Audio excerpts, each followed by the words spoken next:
Or I guess it was.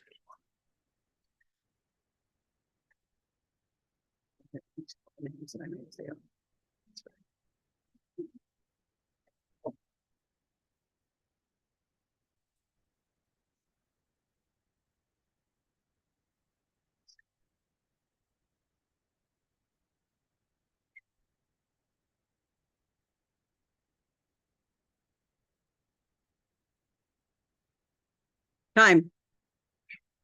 I will now call to order the May 12th, 2025 Board of Education regular meeting. Thank you all for attending the regular meeting of the board. I would like to remind you that school board meetings in Nebraska are meetings held in public, not public meetings.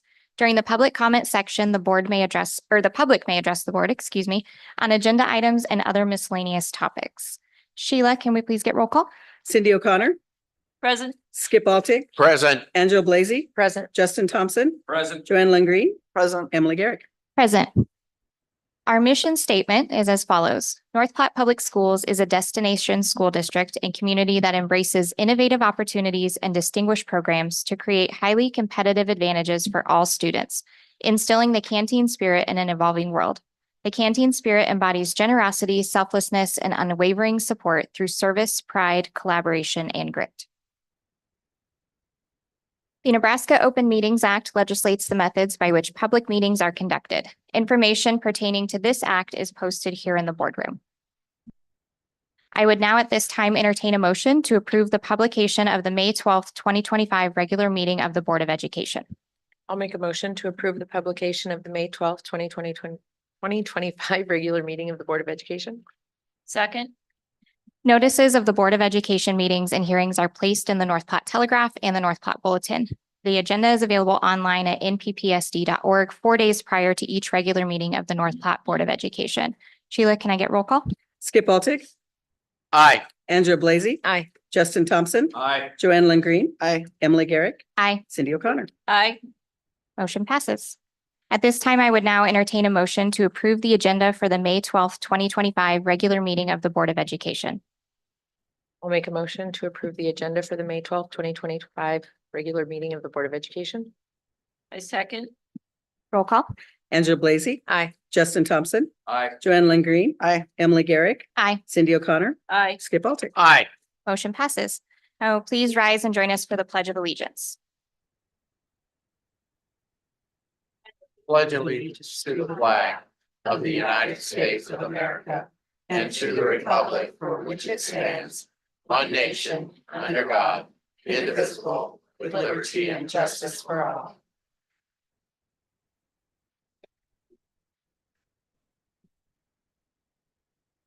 All right, our first communications item for this evening is a special presentation from Mr. Spatansky to celebrate our April Bulldogs of the Month.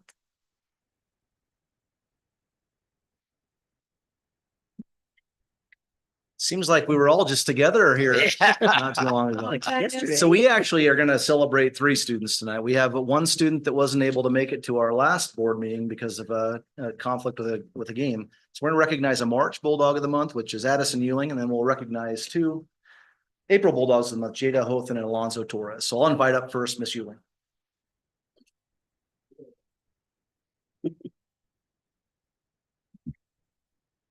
Hi, I'm Addison Ewing. Behind me is my mom, Janelle Ewing. You might know her, probably not. Maybe. And during my 4 years at NPHS, I've been involved in basketball, volleyball, and soccer while maintaining a 4.0 GPA. And I'm also a member of NHS. For my senior year, I was also the 2025 class president. And my favorite high school memory was basketball my senior year. And after graduation, I plan on going to the University of Nebraska at Lincoln to major in nursing and plans to be a CRNA. Thank you.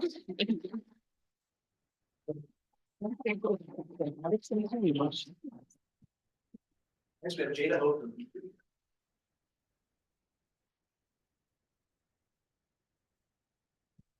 Hi, my name is Jada Hothan. As most of you know, yesterday I graduated from NPHS, and I couldn't have done it without my amazing parents, Alicia and Sunshine Hothan. They were my support system throughout my entire 4 years of high school, so I thank them for that. I participated in many different events throughout my high school year, which included for the past 4 years, I played soccer, ran cross country, and competed in FFA. And then this year I decided to go out for something a little bit different. I tried out for cheer halfway through the season, and it was a new experience, and I made a lot of new memories with a lot of different people.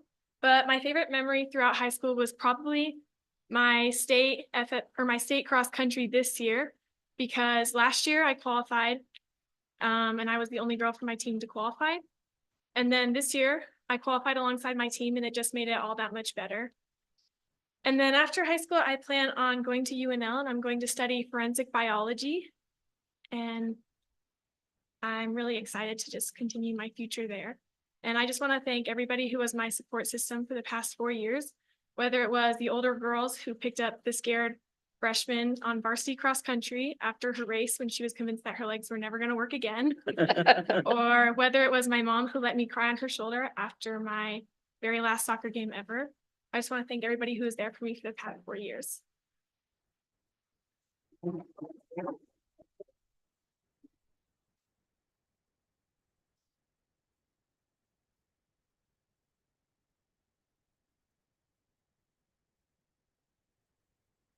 Hi, my name is Alonzo Torres. With me, my mom and dad, one of my two brothers, my older sister, my grandma. So throughout high school, I played football, basketball, and soccer all 4 years while maintaining a 4.0 GPA. It was pretty difficult being busy with sports all year round, but I was also part of NHS for the last 2 years. That was really cool to be able to help people out in different ways than I thought possible. And my favorite memory in high school was when our football team beat Westside. I just thought it was really cool to see how supportive everyone was, the community and everything, our school. And now that I'm done with high school, I plan on attending Hastings College, playing football there, and majoring in exercise science to one day become a physical therapist. Thank you.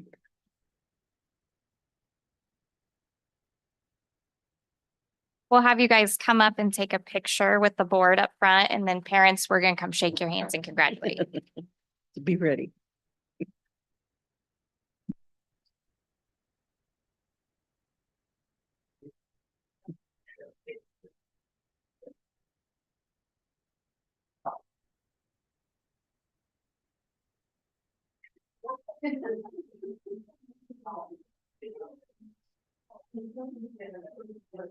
I think it's honor. They could get in the middle.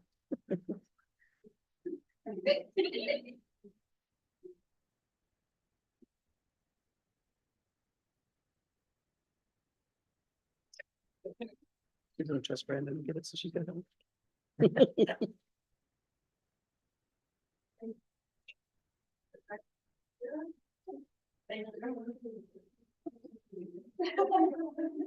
Thank you.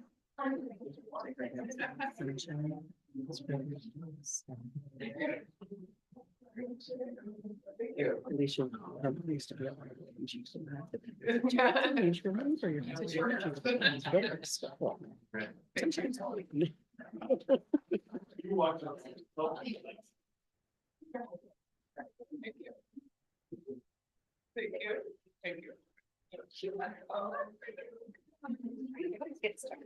Yeah, because you're short like me.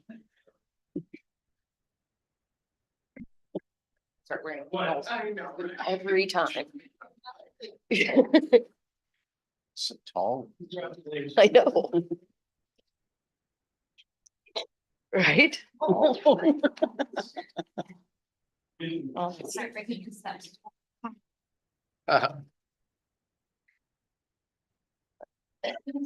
Okay, at this time, we now have our student spotlight for the evening. So we'll welcome Mrs. Kelly Sheets, and I think she's got a whole group of students that are coming up with her. So if you guys want to go ahead and join us up here. Here we go. We have enough chairs.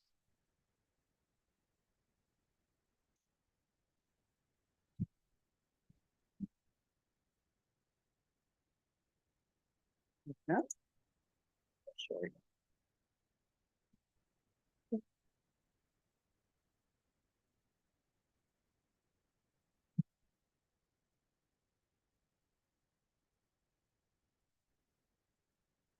We'll give them a moment to get their things loaded, but in case you don't have an agenda in front of you, this is our English language learner report that we are receiving here this evening.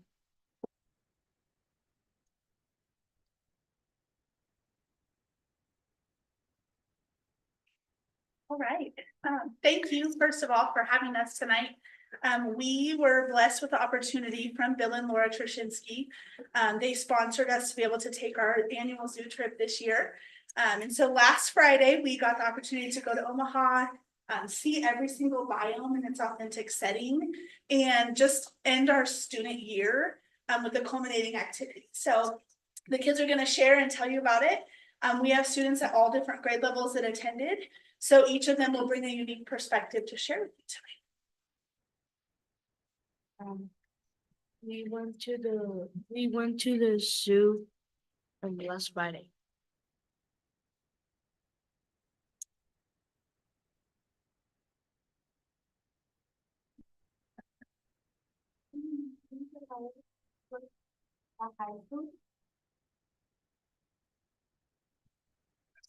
Yep, that'd be perfect.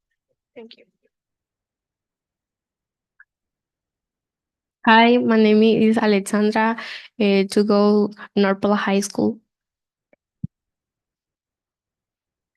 Hi, my name is Daniela Mendoza, and I'm a freshman in the Norpal High School. Hi, my name is Camila Gonzalez, and I'm in 8th grade in middle school. Hi, my name is Jorge Estrada. My school is Adam Middle School. Hi, my name is Axel Martinez Flores. I'm in 6th grade at Madison Middle School.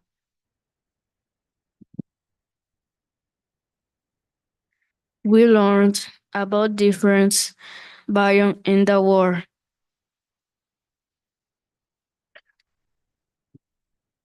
We learn about the tundra and the rainforest, and we learn about the habitat and the flora and fauna that live there. Then we use advanced language to speak and write essays about each biome.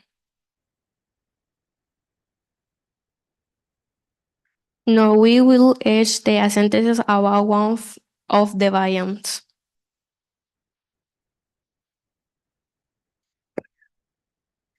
We saw the rainforest, ocean, tundra, and grassland biomes at the zoo.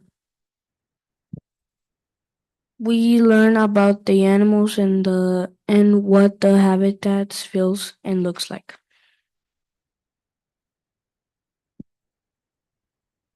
We saw diverse flora and fauna in the biomes.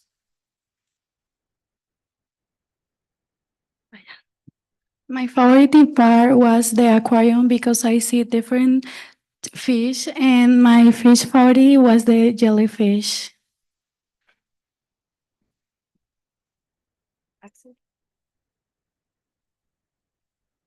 My favorite part was the gorillas because they were playing around when we were there.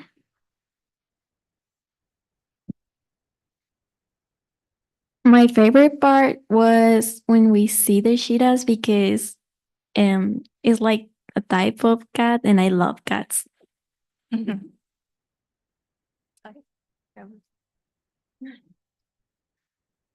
My favorite part was the rainforest because it's beautiful.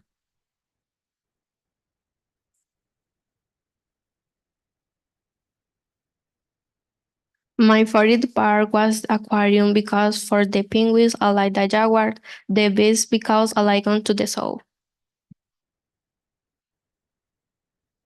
My favorite part was when we went to saw the lion. No, when we went to see the lion because he was majestically laying down on the floor.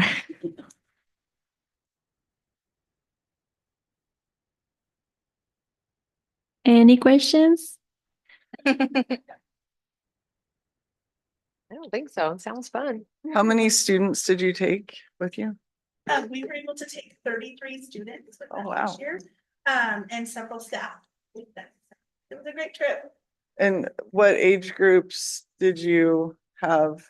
Primarily middle and high school, or did you have any elementary? This year it was just 6th through 12th grade. Just due to the regular scheduling that we had, we weren't able to get through that unit this year with our elementary students. So it was 6th through 12th.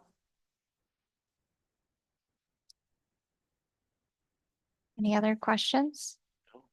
Thank you, guys. That was a great Thank you. presentation. Thank you for coming.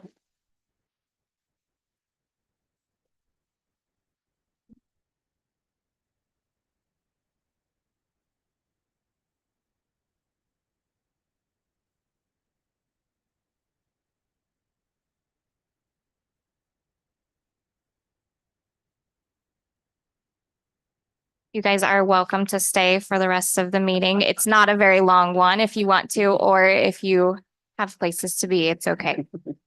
You're like, we're out. At this time, we are going to do our foundation report and our staff recognitions, and Terry Burchell is not able to be here with us this evening, so Skip is going to present us with that information. Yeah, Terry was unable to attend this evening, so I have her notes here. First of all, the update, the Take Three concert that was held on April 17th raised over $1,200 that will benefit the fine arts.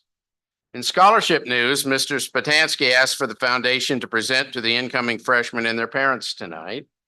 This is one step to help start the process for students to use the AppCentry scholarship software. When they start their freshman year, it will be easier for them to fill out scholarship applications. We think this will assist with more seniors applying for scholarships. Summer fun or enrichment classes, a joint venture between the district and the foundation. The signup has been going great. There are 3 K2 classes already filled, with each having 15 students. Class offerings can be found at nppsf.org under summer fun registration. And save the date for July 25th for the Evening of Excellence Diamonds and Disco Glam. This special evening will be filled with celebration, connection, and Bulldog pride as we honor our past and invest in the future. Tickets are on sale on nppsf.org website. And on May 15th, you'll be able to sign up a golf team for the Bulldog Golf Classic. The Pacers will be selling burritos at the event. Feel free to come to Lake Maloney Golf Club on July 26th and have a burrito if you aren't playing golf. And the foundation is also excited to showcase the district employees. Today is the last day to submit letters of support for the Teacher and Employee of the Year. Tonight, we want to thank Prairie Friends and Flowers who partnered with us to visit the last 2 schools, North Platte High School and Washington. We'll start with Washington and have Mrs. Gale come up and talk about the 2 outstanding people from Washington.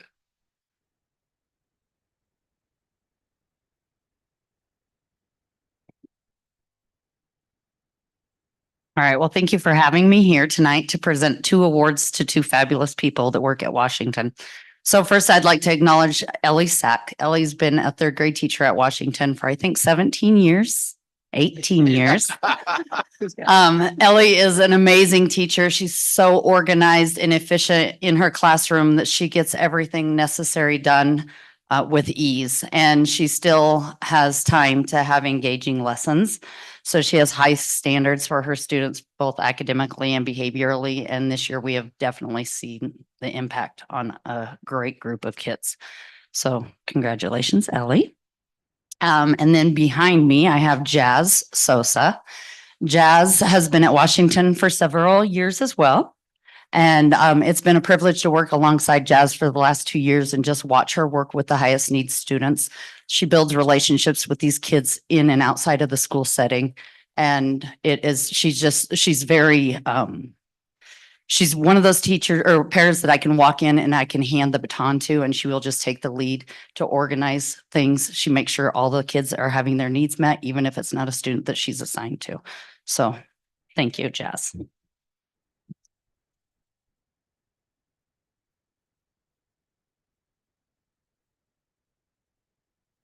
Now, Mr. Spatansky, will you introduce us the 2 from the high school? Bet.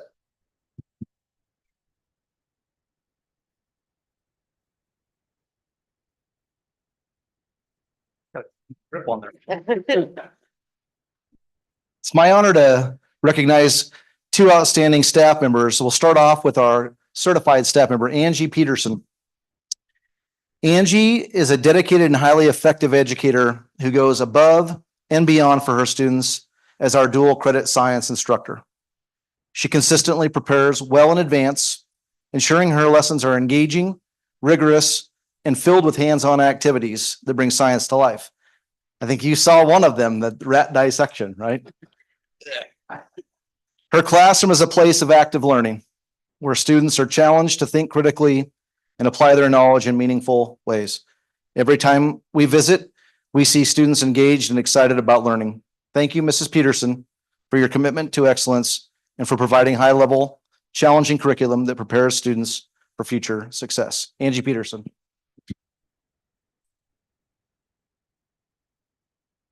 And the North Platte High School classified staff member of the month is Noah Oxford. Noah is a dedicated and reliable team member who consistently goes the extra mile to support our special education staff and students. His commitment to providing meaningful learning experiences for all students is evident in his positive attitude, his punctuality, and passion for his work. Noah's enthusiasm and willingness to collaborate make him an invaluable asset to our team, and his dedication to student success is truly commendable.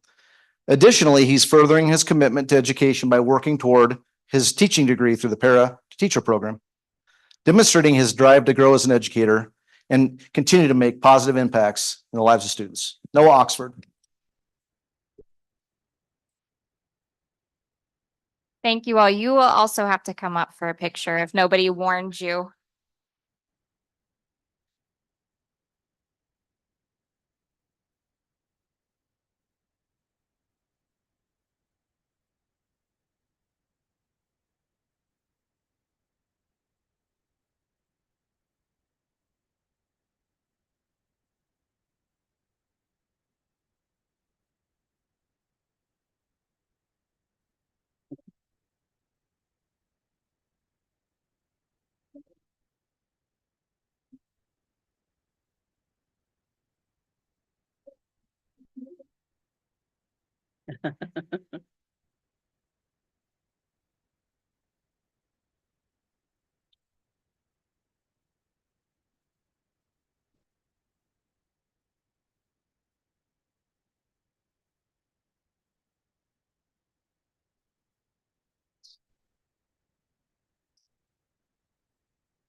I don't know why anyone doesn't want to stay and hang out with us.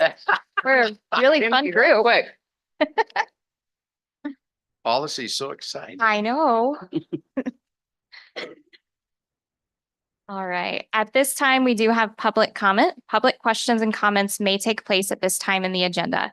Individuals who want to address the board must complete a guidelines for public comments form with the date, topic addressing, name, address, and the name of any organization you represent, and give it to the board clerk prior to the meeting. Sheila, do we have any? I have none. Okay. Moving on to our consent agenda. At this time, I would entertain a motion to approve the consent agenda as presented. I move to accept the consent agenda. Second. All right, our consent agenda for the evening. Well, let's start with this. A consent agenda, also known by Robert's Rules of Orders as a consent calendar, groups routine meeting discussion points into a single agenda item. In so doing, the grouped items can be approved in one action rather than through the filing of multiple motions. Documentation concerning these items has been provided to all board members and the public in advance to assure an extensive and thorough review. Items may be removed from the consent agenda at the request of any board member. Tonight's consent agenda includes the following. 9.1, approve the minutes of the April 14th, 2025 regular meeting of the Board of Education. 9.2, approve the minutes of the April 24th, 2025 Board of Education Committee of the Whole meeting. 9.3, cancel the 2025-2026 contract for Claire Burke at her request. 9.4, cancel the 2025-2026 contract of Dr. Teresina at his request. 9.5, accept the resignation of Sarah Snively effective April 17th, 2025. 9.6, accept the resignation of William Lewis effective on or about May 20th, 2025. 9.7, approve the teaching contract for Sierra Dowhauer for the 2025-2026 school year. And 9.8, approval of financial claims and reports, which this month, those claims were audited by Cindy and Skip. Do you, Yep. either of you have any recommendations or anything Nope, to mention there? it Okay. went very cleanly. Stuart was by himself. Yeah.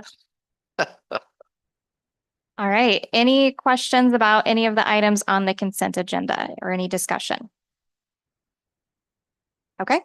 Roll call, Sheila. Joanne Green, Aye. Emily Garrick, Aye. Cindy O'Connor, Aye. Skip Baltic, Aye. Angela Blazy, Aye. Justin Thompson. Aye. Motion passes. Now on to our reports and discussion items. So our first report here is our language learner program report. That's a mouthful. With Mrs. Sheets again. So I'd like to invite you back up here, Mrs. Sheets.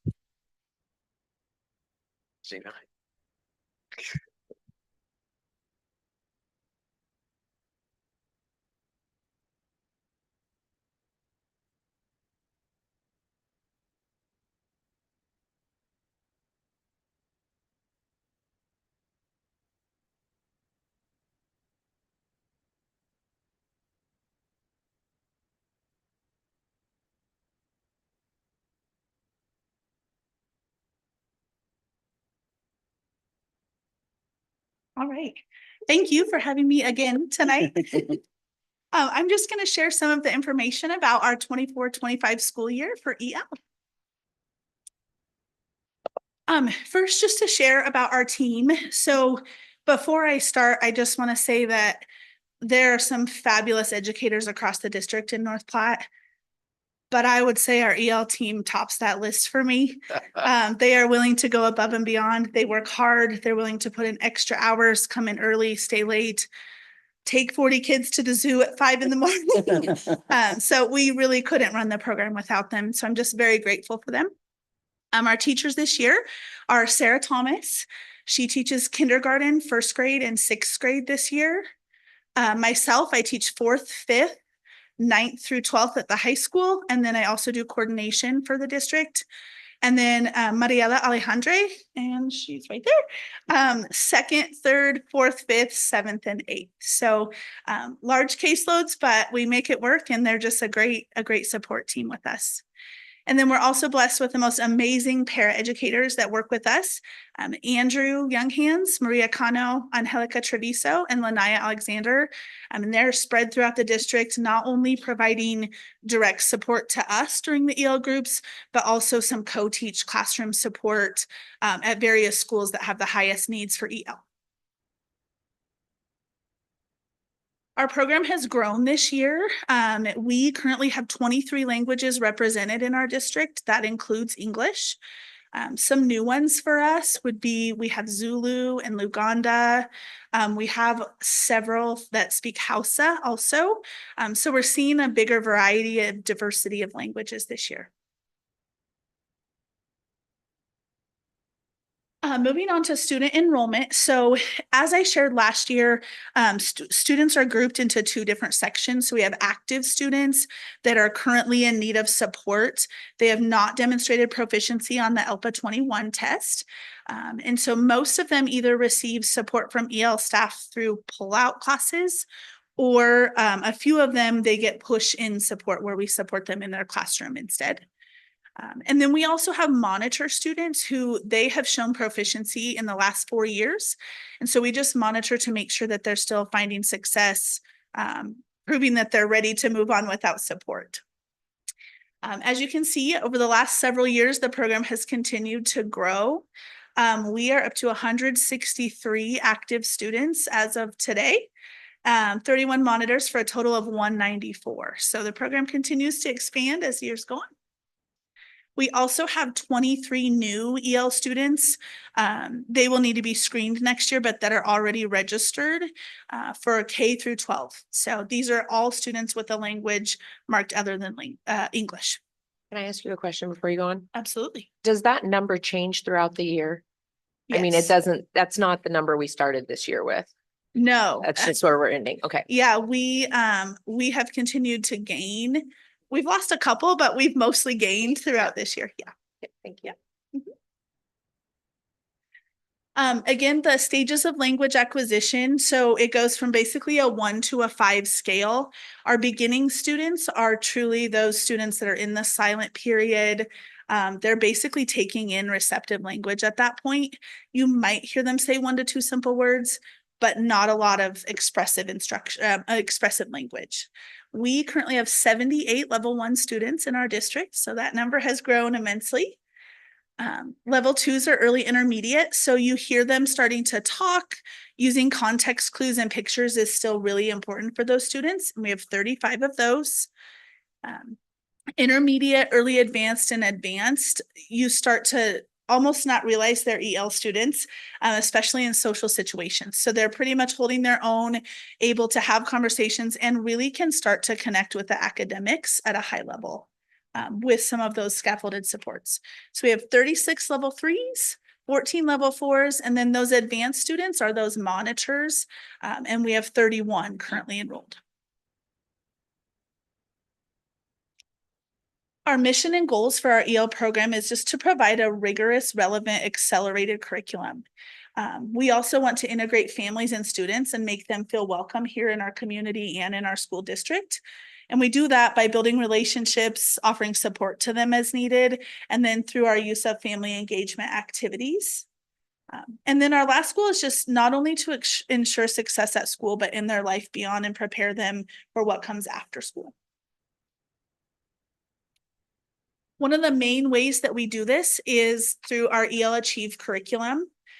And this curriculum really focuses on all 4 domains, which is very unique for EL curriculum resource. So we spend our days doing reading, writing, speaking, and listening every day.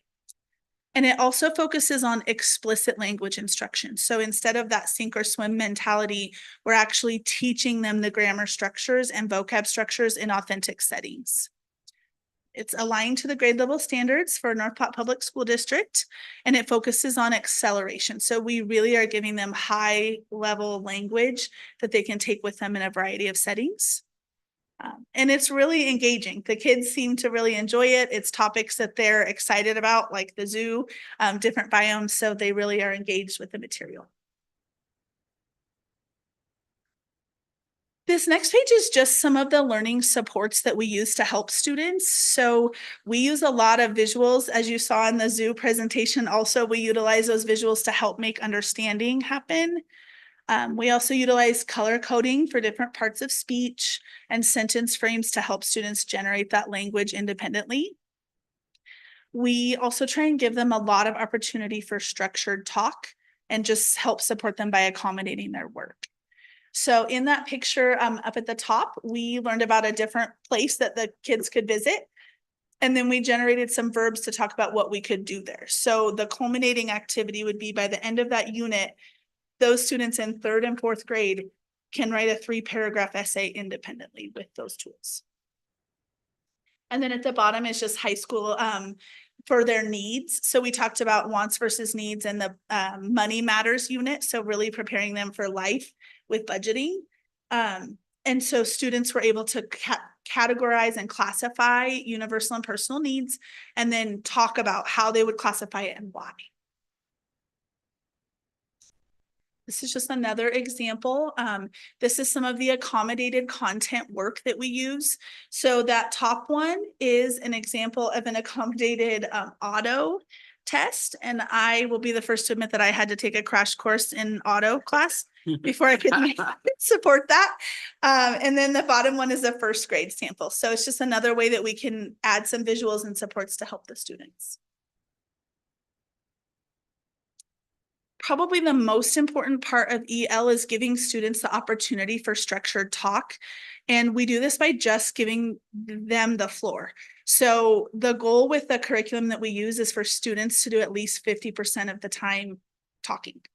And we do a ton of like game-based, as you can see, there are a lot of structured routines that we've set up that students have the opportunity to practice every single day. And it really is useful for all learners. So we've tried with our co-teaching model, some of our paras and teachers that go in, we try and help to make sure that the teachers know that those are available to do as well. So they're seeing and having the opportunity to talk in their classrooms too. And then family engagement. This year we had the opportunity to do 2 family nights. One of them was for secondary and one was for elementary. And it's just an opportunity for us to showcase the student learning. So we usually do some sort of gallery walk with a presentation. And then some sort of literacy activity. So this year we talked about national parks with secondary. So they got to create a presentation about national parks. And then we showed the family some different games and activities they could do at home to enhance their literacy in either language. So tried to give supports to that. And then again, just building those relationships. So making the families feel comfortable and invited into our building. The more we can get them here and support them, the more involvement they have. So. And that's all I have. So any questions? Did you have a good turnout by the parents for those nights that you had? Yeah, I always feel like our elementary is a little stronger with attendance than our secondary. And I think a lot of that is because most of our at least high school students, they work. And Yeah. so once they're out of school, it's like, nope, I have other priorities to focus on. Okay, thank you. Yeah. So I'm not exactly sure if this is a Dr. Rhodes question or Mr. Mills, or if it's for Ms. Sheets, but as far as growing the number of teachers we have to support these students, I know you guys are having those kinds of conversations, but can you tell us a little bit what that looks like so that we make sure that we have the support for the students? Well, I'll staff? maybe jump in on this question. So, we periodically or I guess I get questions from community members and patrons, how are you going to meet the needs of, English learner, students that are going to be coming to us. So you saw the numbers on the growth we've had over the last 5 or 6 years. Mr. Mills has kind of prioritized EL hiring. So we will have 2 additional teachers on staff next year. We are losing Mrs. Thomas, unfortunately, but we did recently offer an EL position on Friday, and that was accepted. So we actually we will have 2 additional FTE in terms of certificated staff for next year. And right now, Mrs. Sheets is working with teaching and learning, Mrs. Douglas, Mrs. Carlson, and myself to really kind of put the final touches on what the programming will look like and where those people will be at in terms of building supports then. Are most of the staff specialties in Spanish, or do we have some that have other language specialties? That might be a Mr. Mills question or Mrs. Sheets. So one of the new ones that was just the one that just accepted on Friday, she actually is bilingual, but she has a lot of background in helping like an interventionist. And she does also have special education background. So she comes from a variety of different situations that we really feel will meet the needs of the diversity of our students. So, and then the other one, he is new to teaching, so he's just getting started, but I feel like he's going to be a great asset to the team, willingness to learn, jump in and try new things. So we're excited for both of them. And then I had one final thing. Can you remind me, was it this year or next year that we're kind of narrowing the schools as far as where we have students placed so that they aren't having to travel so much during their school day to get their services? Yeah, so this year we're busing. Next year there will be some changes. That's what we're working to finish figuring out, but hopefully it will be a little more smooth next year. Thank you. Thank you so much. Do we have any part of I don't know what word to use, but like a program where the kids that you're monitoring can kind of help with the newer ones that are in the beginning level? Similar to like a mentor program? Yeah.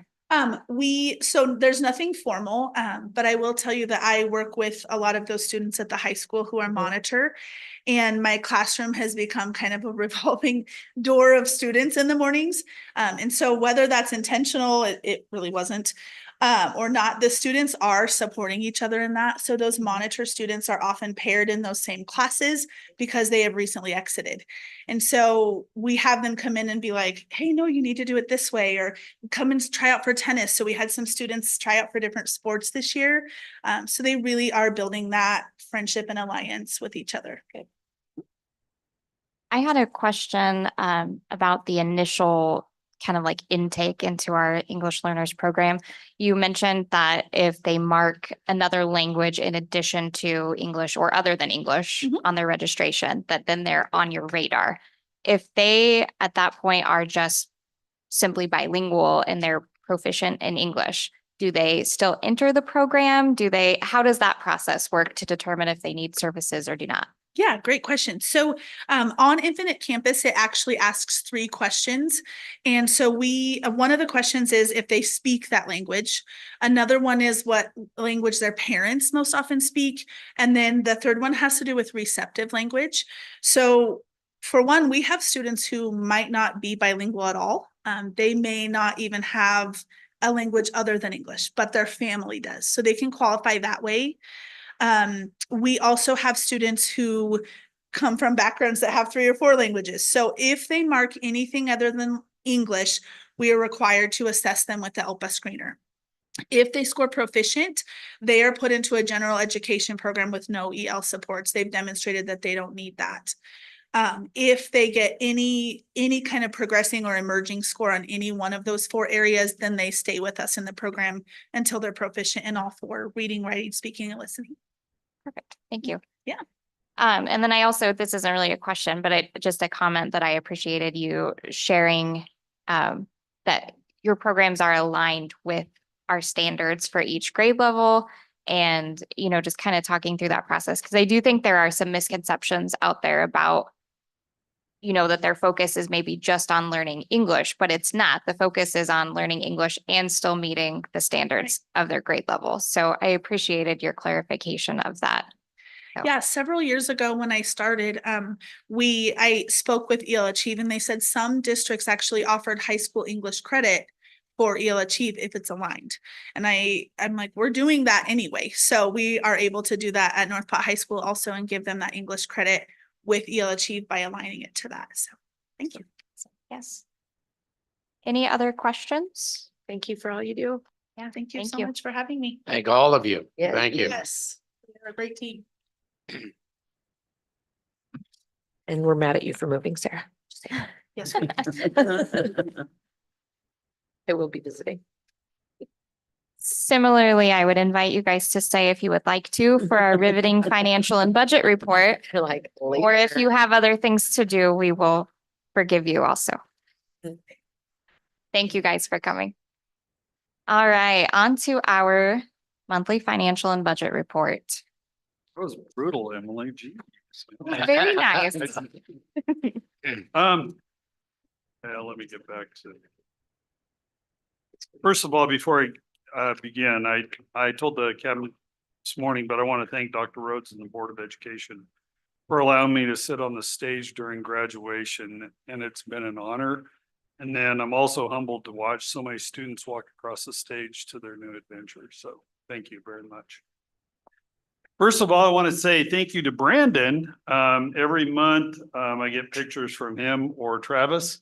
And so this last month, I'm able to put those on the financial report to just so really what we're all about is educating students in the classroom. So with that, I'm focused on 4 different pages. First of all, we're just going to look at the overall budget. Page 3 really shows the general fund, and then our other funds that we oversee for the district, and you can see where we are. We're supposed to be at about 66.7%. For the most part, we're at or below that in most of our funds. Then page 5. Let me blow this up just a hair. I want to show you that obviously with our 3.5 million that we got from the state last month has really changed the dynamics of where our assets are. And as you can see at the end, we have increased to 2.3 million compared to last year, which we were in the red by 500,000. So positive sign for property tax relief for North Platte. Second of all, as you look at the general fund expenditures, our bills that we expend during the month, excluding payroll, has dropped by 200,000. So really trying to control our expenditures as we go into the final months of our fiscal year. And just a reminder, our fiscal year goes September 1 to August 31st.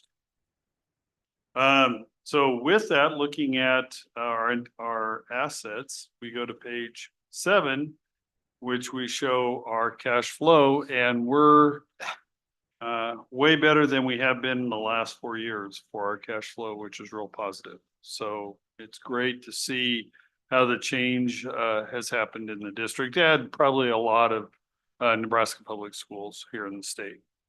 And then finally, on page 8, I just provide you our, shrink that just a hair, our depreciation fund. And we set aside money in the general fund each year to move into the depreciation fund for various projects, such as building up over time for either textbooks or to replace a bus or our track or our turf, instead of all of a sudden getting hit hard with that $1 a mile. So we've tried to put away money in the depreciation fund.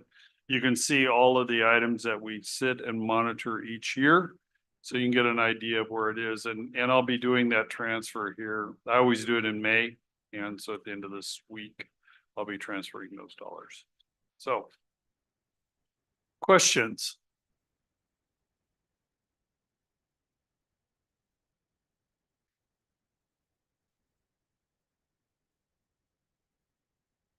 Thank you. Thank you.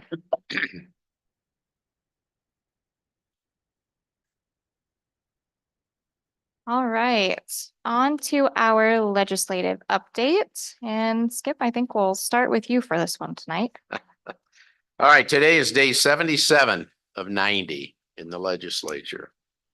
And they will be spending the next, between now and Thursday, mainly on the budget. And if you watched last week, that's all until Friday, and then they went through some bills, but they've been debating the budget. Last week, they didn't meet on Monday, but Tuesday, Wednesday, Thursday, they went till well after 9 p.m. on the budget. They have to have the budget passed by day 80, which is Thursday, and that has to either be passed and given to the governor on or before the 80th day. So probably most of this week will be just budget and amendments. If you have paid attention, the budget is put together for 2 years because this is a 90-day session. So the budget they are going to pass will be for this year and next year. They gave an unbalanced budget for the first time in I don't know how long, presented, because they have to find money to take care of it. Which they also found out is they are short money this year. So they have to find money to put in to make this year, because in our Constitution, we have to be equal. So they are cutting, and they are pulling money from various funds all across the board. As you may not know, the ACT funding from the state is gone. And the NCAS funding from the state was pulled. So NDE says they will find some funding. They're pretty certain they can find funding for this year, but next year is a whole different question. And that's, you know, every junior in the state of Nebraska has to take this ACT in all the public schools. How does that look? I mean, I hear what you're saying, but what does that look money wise to our district? Do we know? I'm not sure on what the per pupil cost of the ACT is. Is that it come? $65 a student, right around in there. The unknown is the NSCAS. Okay. And since that is legislatively driven in terms of accountability, we would have that would be a expense we would have to incur as a school district. Right. So in essence, it does become an unfunded mandate once they stop the funding of that. We'd have to go back and look at what we paid for NWEA.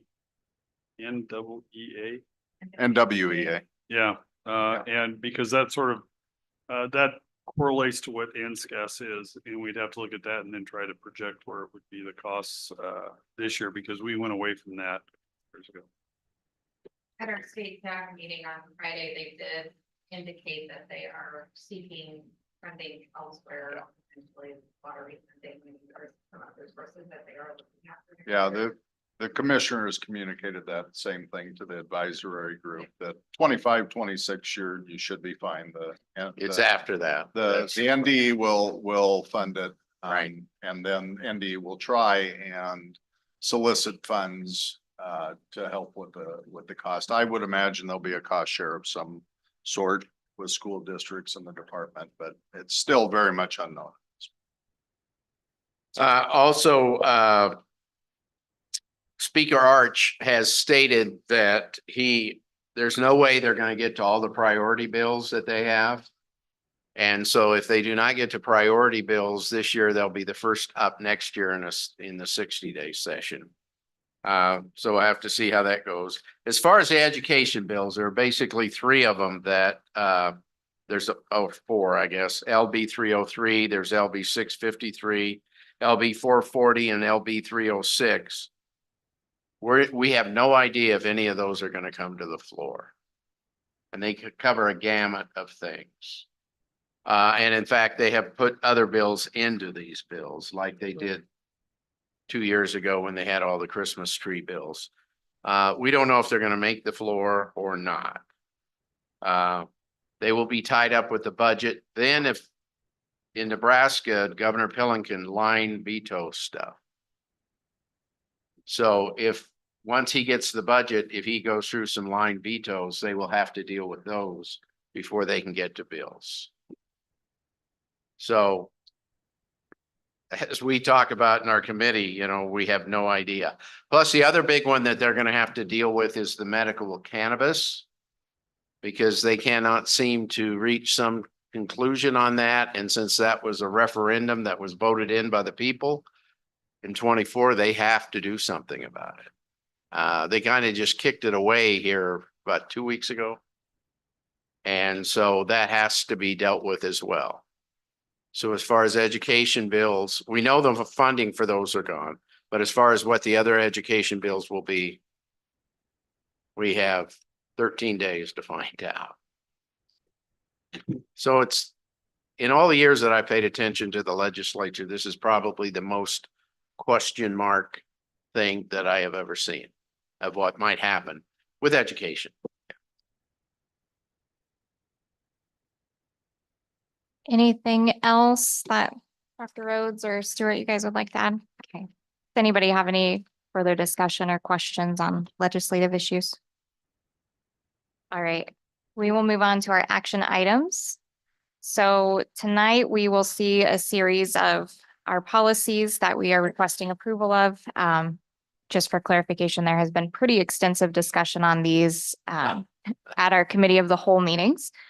So we'll do kind of a light review this evening as we go through each policy. So the first one, I would entertain a motion to request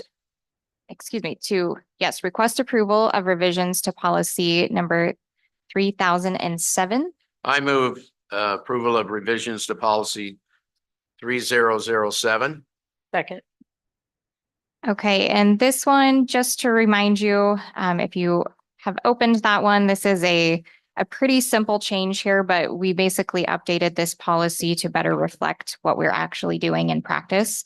And so this policy does now clarify that our claims audit, that process will consist of 2 board members, which is what we've been doing. We are on a rotation each month for the sole purpose of reviewing the monthly bills.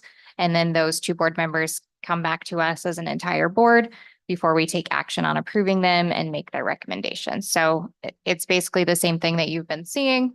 We did it earlier this evening. Any questions or discussion on that policy? No, I do like now how you ask us who did it if they have anything to bring up. Cause I think it was just kind of. We did it, we knew it, it was done, and we weren't vocalizing it. I think this policy kind of spurred that too, when we realized, you know, kind of our verbiage that was used in there being intentional about how we do that. So I agree.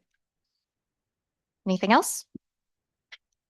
All right, roll call on that. And just a reminder, the motion on the table is to request approval of the revisions as shown to this policy. Emily Garrick, Aye. Cindy O'Connor, Aye. Skip Altick, Aye. Angela Blazy, Aye. Justin Thompson, Aye. Joanne Green. Aye. Motion passes. All right, the next policy 3008, I would entertain a motion to approve the revisions to this policy. I'll make a motion to request approval of revisions to policy 3008. Second. All right, this policy, if you'll remember, and if you've opened this up, there is an attachment there for anybody who needs to review. Basically, the update here, prior to this, it did not have an amount at all specified. And this is, I think this was at your recommendation, Dr. Rhodes, that we had this in. Yeah, the actual original policy that came from KSB had this language in it. And what was adopted several years ago when we switched from the Perry Law policy service to KSB, that part was eliminated for whatever reason. That predates me, but I will tell you as superintendent, I'd feel a lot better if the board was the entity that chooses those high dollar gifts and grants and requests. So that $10,000 amount is in there. So the added part to this policy, I will just read it. And then if anyone has any questions or discussion, it just reads, the superintendent or his or her designee is authorized to accept on behalf of the school district gifts of personal property that are consistent with the district's mission and objectives, and which the superintendent reasonably believes has a fair market value of $10,000 or less. In its sole discretion, the Board of Education may accept all other donations when they are consistent with the district's mission and objectives. So basically anything above $10,000 as a gift would require board approval. Any questions, comments on that? Okay. The motion on the table is to approve these revisions as presented. Roll call, Sheila. Cindy O'Connor, Aye. Skip Altick, Aye. Angela Blazy, Aye. Justin Thompson, Aye. Joanne Green. Aye. Emily Garrick. Aye. Motion passes. Our next policy 3013, I would entertain a motion to approve the revisions to this policy. I'll make a motion to request approval of revisions to policy 3013. Second. This one is a very simple language change. We basically added in here to clarify where you can find closing procedures and protocols. So our policy is left kind of to be a little bit more vague, discretionary blanket statement on how we handle things. But there are specific protocols based on weather, language used, those types of things.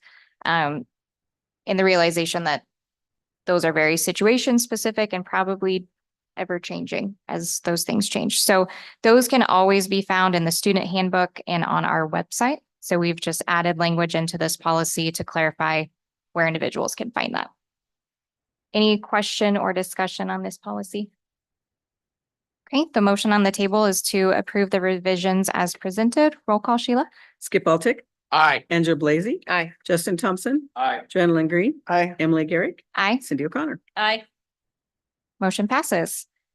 Our next one, policy 3015, I would entertain a motion to approve the revisions to this policy as well. I move to approve of revisions to policy 3015. I second. All right, this one was again just kind of some confusing language. So to clarify, Wednesday evenings are considered family nights in North Platte Public Schools. And so we do have some limits on practices and functions that take place on those evenings. The way that this previously read, there was kind of some concern that it could be taken out of context. So now it's very clear that all North Platte Public Schools, whether that's high school, middle school, and elementary schools, scheduled functions, practices, or games must conclude by 6:30 p.m. on Wednesday evenings. There is, of course, a caveat there, an exception of if there is tournament reschedules or something like that that would fall on that evening. those would be the exception to that rule. Any questions or discussion on that? Okay, so the motion on the table is to approve the revisions to this policy as presented. Roll call, Sheila. Angela Blazey, Aye. Justin Thompson. Aye. Joanne Lynn Green, Aye. Emily Garrick, Aye. Cindy O'Connor, Aye. Skip Baltic. Aye. Okay, our next action item for the evening is to adopt the Nebraska State Science Standards. And so I would first entertain a motion on the table to do so, and then we'll invite a couple of individuals, I think, up if you have any questions. I'll make a motion to adopt the Nebraska State Science Standards. Second. Go ahead. I second. Okay, so just to kind of clarify here, and I think we've discussed this as well already in our committee of the whole meeting. But our policy is to adopt the state standards. That's our general policy to do for each subject area. And then once that is done, our curriculum team and our staff helps to select our high quality instructional materials to carry out those standards. So that's what this procedure is. They want to come up and share anything with us? If you have any Question? questions for teaching and learning, I think they would be more than happy to answer those. I did attach a late document to the board agenda, and there are 3 shifts with the 2024 state standards. And if you go back in time, in August is when the state board adopted these state standards. And you're right. So our process is we have board approval on core standards. We usually take a school year then to look at different materials, high quality materials. Teaching and learning works with our teaching staff. And then at the end of that year or 3/4 of the year, then we make a determination on what high quality materials we're going to purchase. So the materials will be purchased for the 2026-2027 school year, correct? So I think probably more than anything, I think there's a little bit more rigor, I would say, with the expectations of these standards, kind of a higher level of use of the content, whether you're looking at Bloom's taxonomy or some of those different types of things, you're moving to application and synthesizing of this information. So I think that's kind of the major shift as it relates to these new standards. And have we seen this exact document? Was this part of our presentation before? Provided a summary of the content of the. Okay. Video as a whole. Okay, perfect. It was in a past update as well from the late fall. Okay. Right around in there. I was gonna say, I'm certain this is familiar, so. Does anybody have any questions for teaching and learning before we move to a vote on this? Okay. Roll call, Sheila. Justin Thompson, Aye. Joanne Lynn Green, Aye. Emily Garrick, Aye. Cindy O'Connor, Aye. Skip Baltic, Aye. Angela Blazey. Aye. Motion passes.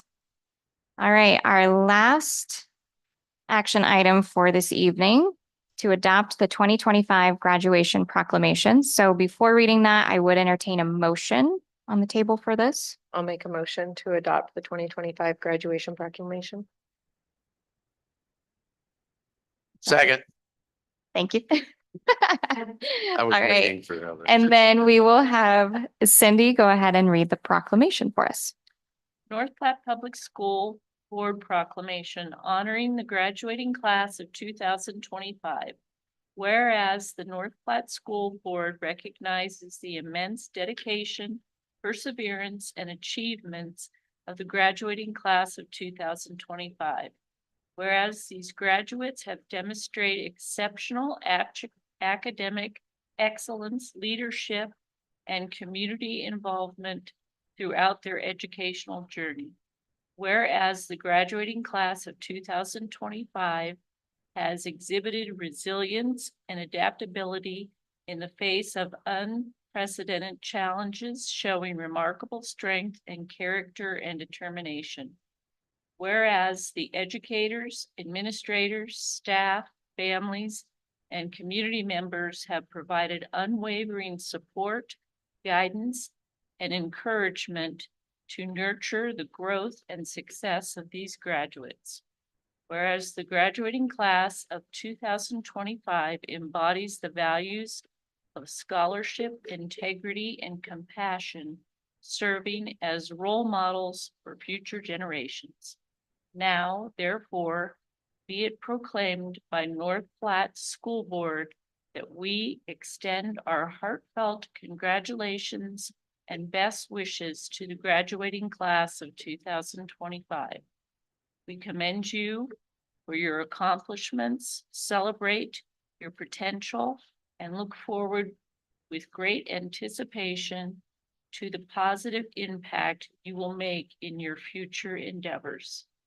Signed on this 12th day of May, 2025. Emily Garrick, Board President, North Platte School Board.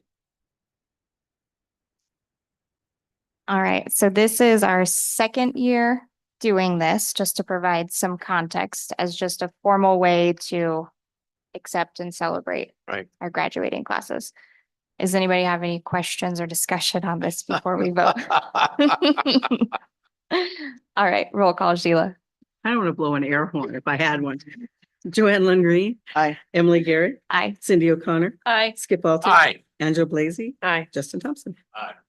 All right, motion passes. Okay, our last item on tonight's agenda is just to take a look at our future board calendar. And so we do have Mugs in the Morning tomorrow morning with Skip and Dr. Rhodes. Committee of the Whole will be at Jefferson in May, on May 29th in their lab. Is that right? Yeah. Okay, in the engagement lab. Okay, I think that was correct. Then there are a couple things coming up. We do have our budget workshop. Thank you for everybody for filling out that poll. I think there was only one option that worked for everybody. So that's what we have. There was one. Yeah, at least there was one. So June 5th at 10 o'clock in the morning, we will be having our budget workshop here, correct? Okay. Then coming up after that, of course, we have our June board meeting, June 9th. Prior to that, our June claims audit will be Cindy and Angela.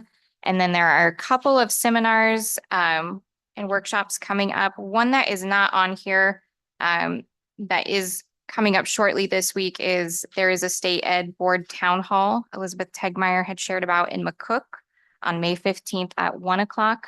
So that might be something someone's interested in attending. Other than that, we have the school law seminar June 11th and 12th. I am waiting on T-ball's schedule confirmation for sure on that, but I am planning to attend on June 12th if anybody else is looking to attend. And then there are some additional things on there after that.